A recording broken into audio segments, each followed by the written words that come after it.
एक सवाल के घेरे में तो ज़रूर है, लेकिन अभी भी उम्मीद यहाँ पर है कि जस्टिस गवई जो है वो वक्फ पर कोई ऐतिहासिक फैसला जो है वो सुना सकते हैं। क्योंकि सबसे बड़ी बात यह है कि जो स्थगन किया गया था, यानी जो सुधार किए गए थे और उसमें जो मेन पॉइंट थे जिन पर सुप्रीम कोर्ट ने रोक लगा दी थी। तो मोदी सरकार की ताकत से क्या डर गई है सुप्रीम कोर्ट? क्या सरकार का प्रेशर इतना पड़ गया कि फैसला ही टाल दिया गया? क्या सरकार ने अपनी ताकत को दिखा दिया है? और रिटायरमेंट से पहले आखिरकार क्यों सीजीआई संजीव खन्ना ने वक्फ के मामले को बीआर गवई की पीठ को सौंप दिया? आखिरकार वो तरीका क्यों नहीं अपनाया गया जो पहले अपनाया गया था? यानी कि देखिए, कोर्ट ने जो पहला फैसला वक्फ पर सुनाया था, उसके बाद गुजरात लॉबी हिल गई थी। फिर ये कहा गया कि अब तो कुछ बड़ा होकर रहेगा। लेकिन जैसे ही सुप्रीम कोर्ट में वक्फ बिल की सुनवाई होनी थी, वो टाल दी गई। और टालने की क्या बड़ी वजह है? क्या सरकार की ताकत के आगे झुक गए हैं जज?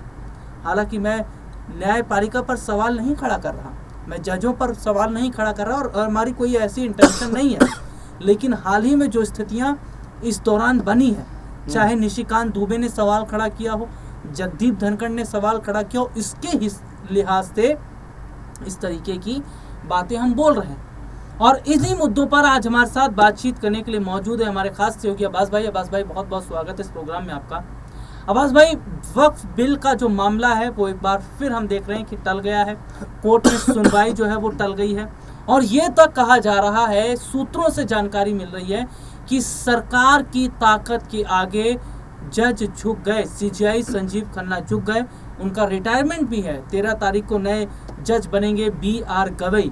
और ऐसे में एक देखा जा रहा है कि अब बीआर गवई की पीठ ही है ये जो मामला अब इस मामले को सुलझाएगी। तो आखिरकार क्या बड़ी वजह है कि वक्फ बिल का जो मामला है वो कोर्ट में गया तो दोबारा, लेकिन वो टाल दिया गया। अब ये देखा जा रहा है कि जो संजीव खन्ना है, उन्होंने अपने रिटायरमेंट से पहले बीआर गवई को ये पूरा मामला जो सौंपा है, क्या कहीं ना कहीं सरकार की ताकत के आगे ये माना जाए कि जज अब झुकते नजर आ रहे हैं? देखिए, हालांकि ऐसा पहले हुआ नहीं है कि सरकार की ताकत के आगे जो है वो सुप्रीम कोर्ट कभी झुका हो। लेकिन जिस तरह से आपने बताया कि जो दबाव इस बार बनाया गया, जो उपराष्ट्रपति ने धमकियां दी यहाँ पर, जो सीजीआई को और इसके अलावा निशिकांत दुबे जो सांसद हैं उन्होंने धमकियां दी, तो उसके बाद में माहौल तो यही था और सबकी नज़रें बनी हुई थी कि आखिर सुप्रीम कोर्ट इस पर क्या फैसला जो है वो सुनाने जा रहा है। और सुप्रीम कोर्ट के मतलब रिटायरमेंट से पहले संजीव खन्ना के ऊपर प्रेशर तो यहाँ पर ज़रूर था कि अगर ऐसा कोई फैसला किससे कुछ उलट दे देते हैं या फिर कोई जल्दबाजी में फैसला उनसे ऐसा हो जाता है तो फिर उन पर सवाल खड़े किए जाएंगे। जो सिर्फ स्थगित करने को, जो वक्फ बिल पास किया गया था उसको स्थगित फैसला किया था, तो उस पर ही सवाल इतने दाग दिए गए, यानी कि उनको ये एहसास दिलाया गया कि आप नॉर्मल जो है मतलब निष्पक्ष तरीके से काम नहीं कर रहे हैं। उन पर ये प्रेशर बनाया गया कि आप निष्पक्ष तरीके से काम नहीं कर रहे हैं। तो ऐसे में अगर रिटायरमेंट से पहले वो कोई फैसला यहाँ पर सुनाते तो उन पर ये सवाल बीजेपी ज़रूर खड़ा कर देती कि जल्दबाजी में इन्होंने फैसला सुनाया है, इस पर पुनर्विचार किया जाना चाहिए। तो शायद इस मामले से बचते हुए सीजीआई खन्ना ने वो मौका भी बीजेपी से छीन लिया जो पुनर्विचार याचिका वो लगा सकती थी, और जल्दबाजी के जो आरोप लगाती उस आरोपों से भी सीजीआई खन्ना बच गए। लेकिन एक सवाल तो ये ज़रूर है कि क्या जो न्यायपालिका है उन पर अब दबाव बनाया जाने लगा है, क्योंकि पहले ऐसा कभी नहीं देखा गया कि सरकार के प्रेशर में आकर सुप्रीम कोर्ट ने काम किया हो। लेकिन खुद को यहाँ पर रिटायरमेंट से अलग कर लेना एक सवाल के घेरे में तो ज़रूर है, लेकिन अभी भी उम्मीद यहाँ पर है कि जस्टिस गवई जो हैं वो वक्फ पर कोई ऐतिहासिक फैसला जो है वो सुना सकते हैं। क्योंकि सबसे बड़ी बात यह है कि जो स्थगन किया गया था, यानी जो सुधार किए गए थे और उसमें जो मेन पॉइंट थे जिन पर सुप्रीम कोर्ट ने रोक लगा दी थी, वो रोक अभी भी जारी है, उसको हटाया नहीं गया है। तो यहाँ पर मोदी शाह की कोई खुश होने की बात नहीं है, और सुप्रीम कोर्ट सुप्रीम ही होता है। आगे जस्टिस बीआर गवई हैं, वो कोई बड़ा फैसला इस पर अभी भी सुना सकते हैं। जस्टिस बीआर गवई की पीठ क्या बड़ा फैसला सुनाएगी? और सबसे बड़ी बात तो ये है कि आखिरकार उन लोगों पर एक्शन क्यों नहीं लिया गया जिन्होंने सुप्रीम कोर्ट पर सवाल खड़ा किया, जिन्होंने जजों पर सवाल खड़ा किया। आखिरकार क्यों नहीं निशिकांत दुबे को संसद से सस्पेंड किया गया? निशिकांत दुबे पर जुर्माना क्यों नहीं लगाया गया? निशिकांत दुबे से माफीनामा क्यों नहीं लिखवाया गया? जगदीप धनखड़ बार बार संविधान की दुहाई देते हुए जजों पर सवाल खड़ा कर रहे हैं, कोर्ट पर सवाल खड़ा कर रहे हैं। अब्बास भाई, मेरा सवाल ये यहाँ पर ये है जी, अगर विपक्ष सवाल पूछता है, मैं अपने दर्शकों को इसमें एक बड़ी खबर और बताऊंगा। एक न्यूज़ चैनल है, एक बड़ा चैनल था, मैं हालांकि उसका नाम यहाँ पर नहीं लेना चाहूँगा, और मैं ये कहना चाहूँगा कि वो कुछ सवाल पूछ रहा था सरकार से। सरकार से उसने सवाल पूछा, उसका चैनल बंद कर दिया गया। यहाँ पर हम देखते हैं इससे पहले क्या घटनाएं घटी हैं। संसद में विपक्ष ने सवाल पूछा, 6 महीने के लिए सस्पेंड। संसद में विपक्ष ने सवाल पूछा, उनका माइक ऑफ कर दिया गया। तो अब्बास भाई, ये सबसे बड़ी बात है, सवाल अगर विपक्ष पूछ रहा है तो माइक ऑफ हो रहा है, सस्पेंड हो रहा है। पत्रकार सवाल पूछ रहा है तो एफआईआर हो रही है।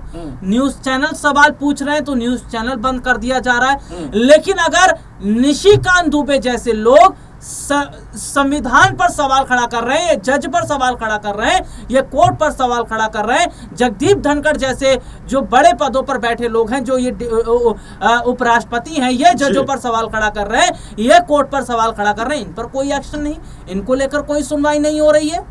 देखिए राहुल जी, आपने बहुत ही गंभीर और बहुत ही अच्छा सवाल उठाया है। ये सरकार की दोहरा चरित्र जो है उसको दिखाता है। यानी अगर आप सरकार का पक्ष करेंगे तो आप पर कार्रवाई नहीं होगी, लेकिन अगर आपने सरकार से सवाल पूछ लिया, सरकार के खिलाफ कुछ बोल दिया, तो फिर चाहे आप पत्रकार हों या फिर आप विपक्ष के नेता हों, सांसद हों, विधायक हों या मंत्री हों या कोई भी हो, अगर आप विपक्ष से जो है अगर हैं और सरकार से सवाल पूछ रहे हैं तो फिर आपको बख्शा नहीं जाएगा। यहाँ तक कि चाहे सुप्रीम कोर्ट पर भी अगर आप सवाल उठा देते हैं और अगर आप सत्ता पक्ष से हैं तो आपके खिलाफ कोई कार्रवाई नहीं होगी। लेकिन अगर वही कोई विपक्ष का नेता सुप्रीम कोर्ट के खिलाफ चूं भी कर देगा तो उस पर कार्रवाई कर दी जाएगी। अगर संसद में खड़े होकर सरकार से सवाल पूछ लेगा तो उस पर कार्रवाई कर दी जाएगी, उसको निलंबित कर दिया जाएगा। नेहा राठौर ने सवाल पूछे थे यहाँ पर पहलगाम को लेकर, उन पर एफआईआर दर्ज कर ली गई। और जैसे कि आपने बताया कि एक यूट्यूब चैनल जो अभी हाल ही में बंद किया गया है, उसने भी सरकार से सवाल पूछे थे। पत्रकारों को सवाल पूछना भी अब सरकार को जो है वो नागवारा गुजरने लगा है। यानी कहा यह जा सकता है कि अघोषित आपातकाल इस वक्त देश में लगा हुआ, क्योंकि आपातकाल के वक्त भी ऐसी ही पाबंदियां देश के अंदर थी, किसी को सवाल पूछने का अधिकार नहीं था, जो सरकार चाहती थी वही चलता था। तो अब्बास भाई, फिर मेरा सवाल ये है ना कि आप लोकतंत्र को खत्म कर दीजिए, आप बोल दीजिए कि हमारे देश में लोकतंत्र नहीं रहेगा, आप राजतंत्र की व्यवस्था को अपनाइए। जिस तरीके से चाइना के अंदर है, जिस तरीके से रशिया के अंदर है, जिस तरीके से अन्य मुल्कों के अंदर हम देखते हैं या साउथ कोरिया के अंदर हम देखते हैं कि वहां सवाल नहीं पूछ सकते, वहां पर मीडिया सवाल नहीं पूछ सकता, नहीं दिखा सकता। आप राजतंत्र घोषित कर दीजिए, आप मना कर दीजिए कि देश में चुनाव नहीं होगा, आप ही सर्वे सर्वाएं, फिर कोई बात नहीं होगी। फिर देखिए राहुल जी, आपने बहुत सही कहा और ये इसी लाइन पर हम चल रहे हैं, यही तो मंशा है। क्या वन नेशन वन इलेक्शन की बात चल रही है, उसके बाद में आएंगे कि वन लीडर वन नेशन, यानी तमाम तरीके से हम अब लोकतंत्र की तरफ से बैकवर्ड की तरफ जा रहे हैं, यानी कि अब हम राजतंत्र की तरफ बढ़ रहे हैं। और